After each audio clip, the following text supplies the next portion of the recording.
ziyarətgahlarda və digər ziyarətnamələrdə və əimmə-i ətharə, digər imamlarımızı, Xanım Zeynəb, Həzrəti Fatimə hamısına salam verəndə, bax, məqsədimizdən də biri bu olmalıdır ki, biz bu salamla səni uca, əzəmətli, hörmətli, Allah yanında əziz, Peyğəmbər yanında əziz, bizim möminlərimizin yanında əziz bir şəxsiyyət bilirik.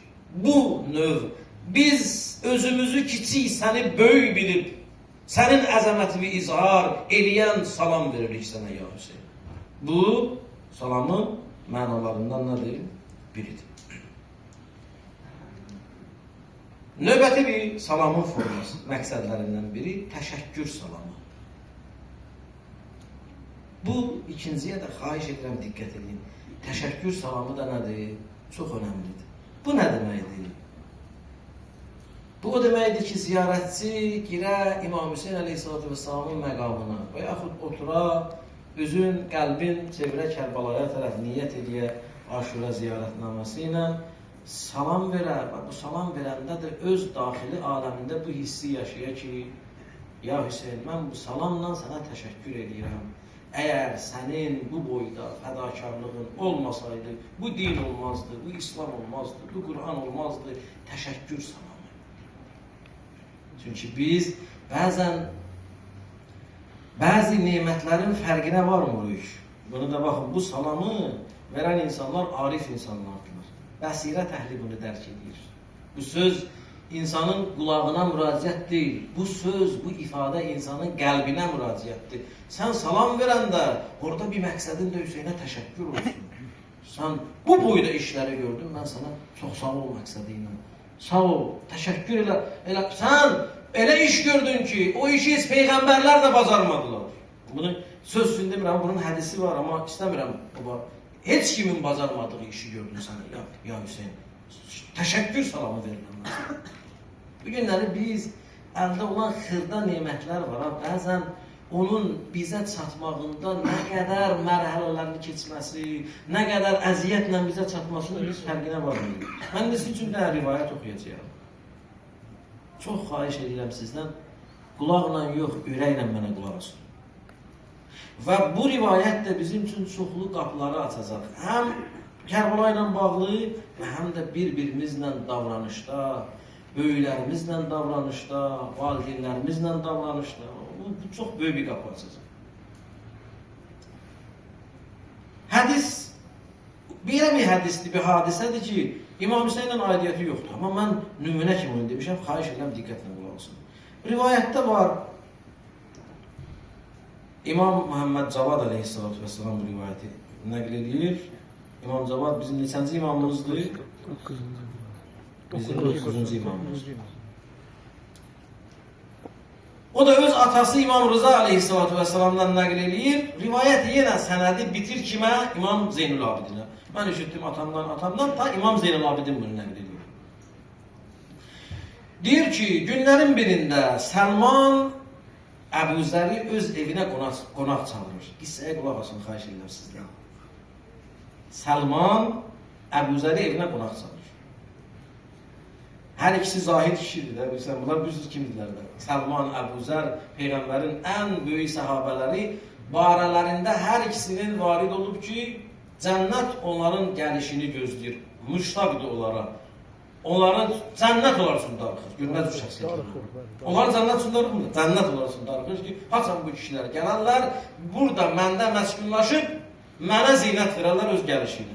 İndi Səlman Əbu Zəri çağırıb evinə. İki zahid kişi. Görəsən qonaqlıqda nə təşkil edib onun üçün. Rivayət deyir ki, Səlman 2 dənə lavaş çörəyi gətirdi, qoydu süfrəyə. Zahirən 2 dənə lavaş çörəyi, biri onundur, biri onun. Biri Səlmanındır, biri də Əbu Zərin. Ondan başqa heç nə yoxdur. Deyir Əbu Zər götürdü bu 2 lavaş balaca bu çörəyi, bu dairəvari çörəyi ki, lavaş görmüş, hamımız görmüşük.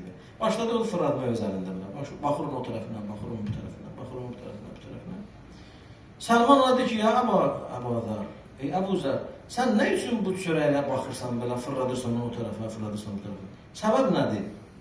İndi Əbu Zər də qaldı Səlmana deyir ki, qorxuram ki, bişməyə, bişməmiş lavaş gətirib qoyasan süfrəyə. Deyir, Əbu Zərin bu sözündən Səlman qəzəbləndi.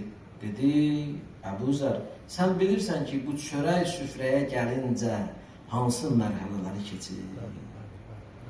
Bilirsən, hardan gəlir? Sən hazır, biz bilirik, hazır çörək qoyuruyor, hardan gəlir bu? İndi Səlman Əbu Zərə iki əjdaha şəxs, biri digərlə dərs verir, bizim üçün qoyublar onu. Deyir ki, bax, mən sənə görə nə deyirəm, ay Əbu Zər, qulaq as mənə. Sən necə də cürətli, ma əcrəəkə heythu tuqallibu hādəynir rəğifeyn. Sən necə cürətli adamsan, neymətə də belə eləyərlər. Sən bunu fırasın, birdən bişməz. Fəvallah, and olsun Allah. Ləqəd amilə fi hādəl xubz əl-ma'əlləzi təhtəl arş. Bu çörəyin ortaya gəlməsində ərşin altında olan suyun təsiri var. Bu su öz başına gəlib yerə. Sonra nə deyir? Deyir, və amilət fihil mələikətü həttə əlquhu ilə-rih. Mələklər zəhmət çəkiblər, işləyiblər, onu təhvil veriblər küləyə. Və amilətir-rih həttə əlqəthu ilə-səhab. Külək də onu gətirib təhvil verib buludlara. Və amiləs-səhabu həttə əmtarahu iləl-ard. Bulud da öz vəzifəsini yerinə yetirib, onu yağış kimi yağdırıb yerə. Düzdür. Və amilə fihir-ra'du vəl-bərq. Vəl-mələikətü həttə vəza'uhu məvadi'ahu. Deyir Allah, ondan da əlavə şimşək də, ildirim də onun yağmasında iş görür. Mələklər də o yerə yağandan sonra götürüb onu qoyublar, o çeşmələrdə. Öz başına gəlir o. İş gedib burada. Yağış mələklər gəlir. Və amilət fihil-ard. Torpaq iş görür. Zəhmət çəkib torpaq. Onu saxlayır. Vəl-xəşəb. Taxtanın zəhməti var. Vəl-hədid. Dəmirin zəhməti var. İndi burada taxta nə mənada? Baxın, bu torpağı şumlamaq üçün heyvandan istifadə ediblər, kötandan istifadə ediblər, dəmirdən istifadə ediblər. Bütün bu şeyləri İmam Səlman bir deyir Əbu Zərə. Vəl-nar. Odun, burada bərəkəti var. Od, yanıb, bişirib. Vəl-hatab, odun. Vəl-milih. Burada kimin nəyi var? Duzun zəhməti var. Və ma la əhsihi fəəktər. Bu qədər saydığım zahiri nemətlər, amma o qədər gizli mərhələlər aşıb, bilmədiyimiz mərhələləri bu çörək bura gələnə qədər aşıb, mən hələ onları saymıram deyirsən üçün. Əbu Zər bu dediyi, bu elədiyin bəlkə zarafat eləmişdi, bundan peşman olur. Qalır, deyir ki, sonra ona nə deyir Səlman? Deyir, fəkeyfə ləkə ən təquma bihədə əş-şükür. Sən bu boyda şeylərin şükrünü eləyə bilərsən. Gözünüzə çörəyi fırladı, sən də o tərəf, elə bilsən bu asan gəlir. Bura gələnə qədər, buludlardan bu su süzülüb, o qədər zəhmətlərlə gəlib bizə çatana qədər, sən onun şükrünü, bir dənə çörəyin şükrünü eləyə bilərsən sən, gəlmirsən deyirsən ki, birdən bişməz, mənə ziyan eləyər. Fəqalə Əbu Zər. Əbu Zər bunu eşitdi Səlmandan. Bu sözü xəcalat çəkdi. Görün nədir? Deyir, İləllahi ətub, Allaha tövbə edirəm dediyim bu sözdən. Və əstəğfirullah mimma əhdəftu dediyim bu sözə görə Allaha istiğfar edirəm. Sən məni bağışla. Mən nə boyda səhv elədim?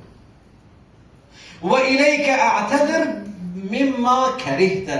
Səndən də üzr istəyirəm ki, sənin süfrəndə kərahat, sənin xoşuma gəlməyən bir iş gördüm. Üzr istəyirəm səndən. Görürsən?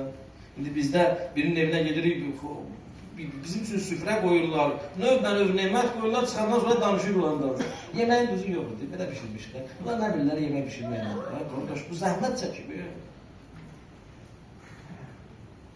Ona görə əzizlər, əgər bu məsələləri biz indi çörək barədə Səlman bir dərs verdi Əbu Zərə, təsəvvür edirik, qardaşlar. Bu çörək bişirənlər var, bu istidə çörək bişir. Onların bizim hər birimizin boynunda haqqı var ki. Bu yayda çörək bişirmək asaqdır. Hələ bu çörəkdir. O əkinçilər ki, o buğdanı əkiblər, biz rahat yeyirik, o çörəyi atırıq zibilliyə. Onların hər birinin zəhməti var. Biz bunun şükrünü, təşəkkürünü nə bəndəyə, nə də xaliq eləyə bilmərik. Diqqət edirsiniz. Ondan əlavə, Mən oturmuşam burada kişi kimi danışıram, siz də burada kişi kimi oturmuşuq belə özümüzü böyük sayırıq.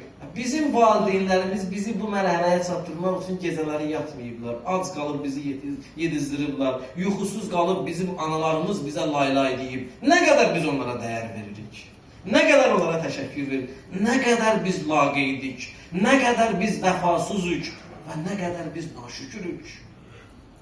Nə ki Allaha təqqiqi başı, valideyn, dost, biz yaxşı. Əgər bunu meyar götürüb, düstur götürüb, biz həyatda bir-birimizlə belə davransa, biz də bizimizlə yaşayarıq. Əgər evdə olan xanımlar fikirləşsələr ki, bu kişilər gedib səhərdən axşama kimi evə biraz tikə çörəyi gətirmək üçün nə qədər əziyyət çəkirlər, onun təşəkkürünü eləsələr, ev gülüstana dönər. Evdə olan kişi gətirib hazır qoyandan sonra bilsə ki, qadın əziyyət çəkib, zəhmət çəkib, sənin zəhmətinin bəhrəsi olaraq bunu hazırlayıb, gətirib qoyub süfrəyə, o əziyyəti mənim təmizliyimi eləyib, mənim paltarımı ütülüyüb, mənim paltarımı yuyub, bunun təşəkkürünü biz bir-birimizə qarşılıqlı eləsə, qardaş, biz başqa aləmdə yaşayırıq. Amma bizim bir-birimizə təşəkkür eləmək üçün hazırın naziriyik biz. Elə bir belə dolmalıdır, çörəyi yiyik, atırıq. Elə bir, qardaş, sən gelmişsən, oturmuşsan çayxanada, bu yazıq xanım mətbəxdə, bu istinin içində bu yeməyi hazırlayıb da, bir də çox sağ ol dinəm. O bir söz var, bizim bir ustadımız vardı, əxlaq ustadı. Deyir ki, ya kişi, heç olmasa, belə üzdə bir-birinizə can deyin də, can deməklə canından olmazsan. Can deməklə canından olmazsan. Amma bir söz, məhəbbətin toxumunu, səmimiyyətin toxumunu nə eləyər? Əkəcək və ailədə səmimiyyət olacaq.